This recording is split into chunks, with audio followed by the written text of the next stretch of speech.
Air India ವಿಮಾನ ದುರಂತದಲ್ಲಿ ಒಟ್ಟು 265 ಜನ ಸಾವನ್ನಪ್ಪಿದ್ದಾರೆ. ಮೆಡಿಕಲ್ ಹಾಸ್ಟೆಲ್ ಕಟ್ಟಡದ ಬಳಿ ರಕ್ಷಣಾ ಕಾರ್ಯ ಈಗಲೂ ಮುಂದುವರಿತಾ ಇದೆ. ಕಾರ್ಯಾಚರಣೆ ಮುಂದುವರಿತಾ ಇದೆ. ದುರಂತ ಸ್ಥಳದಲ್ಲಿ ಅವಶೇಷಗಳ ತೆರವು ಕಾರ್ಯಾಚರಣೆ. ಹಾಸ್ಟೆಲ್ ಕಟ್ಟಡಕ್ಕೆ ಹಾನಿಯಾಗಿರೋ ಹಿನ್ನೆಲೆ ಕಟ್ಟಡವನ್ನು ವಿದ್ಯಾರ್ಥಿಗಳು ತೊರೆದಿದ್ದಾರೆ. ಹಾಸ್ಟೆಲ್ ಕಟ್ಟಡವನ್ನು ಖಾಲಿ ಮಾಡಿ ಬೇರೆ ಕಡೆಗಳಲ್ಲಿ ವಾಸ್ತವ್ಯ ಹೂಡ್ತಿದ್ದಾರೆ. ಆ ಕಟ್ಟಡ ಇನ್ನೂ ವಾಸಯೋಗ್ಯ ಇದ್ದ ಹಾಗಿಲ್ಲ. ಯಾಕಂದ್ರೆ ಸಂಪೂರ್ಣ ಕಟ್ಟಡ ಯಾವ ರೀತಿ ಆಗಿದೆ ಅನ್ನೋದನ್ನ ನಿನ್ನೆ ಕೂಡ ನಾವು ನೋಡ್ತಾ ಇದ್ವಿ. ಪ್ರಧಾನಿ ನರೇಂದ್ರ ಮೋದಿ ಭೇಟಿ ಕೊಟ್ಟ ಸಂದರ್ಭದಲ್ಲೂ ಕೂಡ ಹೇಗಾಗಿದೆ ಆ ಕಟ್ಟಡ ಅನ್ನೋದನ್ನು ಗಮನಿಸ್ತಾ ಇದ್ವಿ. ಇಡೀ ಕಟ್ಟಡ ಬಹುಅಂತಸ್ತಿನ ಕಟ್ಟಡ ಸಂಪೂರ್ಣ ಸುಟ್ಟು ಕರಕಲಾಗೋಗಿದೆ. ವಿಮಾನ ಬಂದು ಅಪ್ಪಳಿಸಿರುವಂತಹ ರಭಸಕ್ಕೆ ಪುಡಿ ಪುಡಿ ಆಗೋಗಿದೆ ಕಟ್ಟಡ. ಅಲ್ಲಿದ್ದಂತಹ ವಿದ್ಯಾರ್ಥಿಗಳೆಲ್ಲ ಈಗ ಬೇರೆ ಕಡೆಗೆ ಸ್ಥಳಾಂತರ ಆಗ್ತಿದ್ದಾರೆ.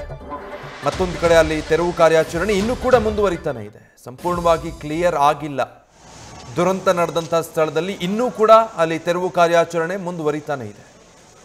ಮೊನ್ನೆ ಮಧ್ಯಾಹ್ನದ ಸುಮಾರಿಗೆ ನಡೆದಂಥ ಘಟನೆ, ಅದಾದಮೇಲೆ ಆ ಸ್ಥಳದಲ್ಲಿ ಸೃಷ್ಟಿಯಾಗಿದ್ದಂಥ ಸನ್ನಿವೇಶ, ಅದರ ಭೀಕರತೆ ಹೇಗಿತ್ತು ಅಂತ ಇಡೀ ದೇಶ ದೃಶ್ಯಗಳಲ್ಲಿ ನೋಡಿ ಆಘಾತಕ್ಕೀಡಾಗಿತ್ತು.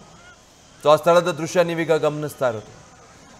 ಯಾವ ರೀತಿ ಆಗೋಗಿದೆ ಅಂದರೆ, ಆ ಕಟ್ಟಡಕ್ಕೆ ದೊಡ್ಡ ವಿಮಾನ ಬಂದು ಅಪ್ಪಳಿಸಿ ಆ ಇಡೀ ಸಂಪೂರ್ಣ ಪ್ರದೇಶ ವಿಮಾನ ಮತ್ತು ಕಟ್ಟಡದ ಡೆಬ್ರಿಗಳಿಂದ ತುಂಬ ಹೋಗಿದೆ. ಅದೆಲ್ಲವನ್ನು ತೆರವು ಮಾಡುವಂಥ ಕಾರ್ಯಾಚರಣೆ ಇನ್ನೂ ಮುಂದುವರಿತಾ ಇದೆ.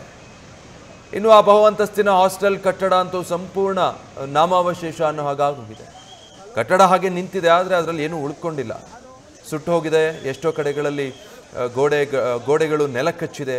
ಅದರ ಅಡಿ ಕೂಡ ಜನ ಸಿಕ್ಕಾಕೊಂಡಿದ್ರು. ಆ ಎಲ್ಲರನ್ನು ತೆರವು ಮಾಡಿ ಆಸ್ಪತ್ರೆಗೆ ರವಾನೆ ಮಾಡಲಾಯಿತು.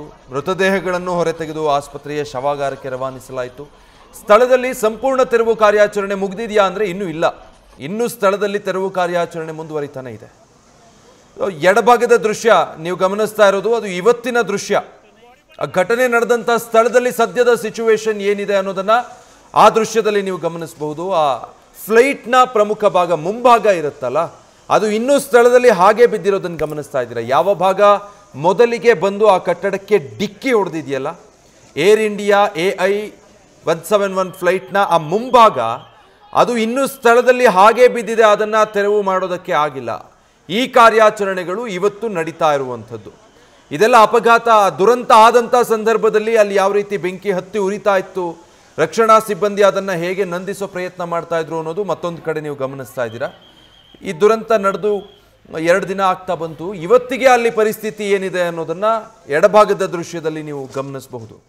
ಇವತ್ತು ಕೂಡ ಸ್ಥಳದಲ್ಲಿ ರಕ್ಷಣಾ ಕಾರ್ಯಾಚರಣೆ, ತೆರವು ಕಾರ್ಯಾಚರಣೆ ಮುಂದುವರಿತಾನೆ ಇದೆ.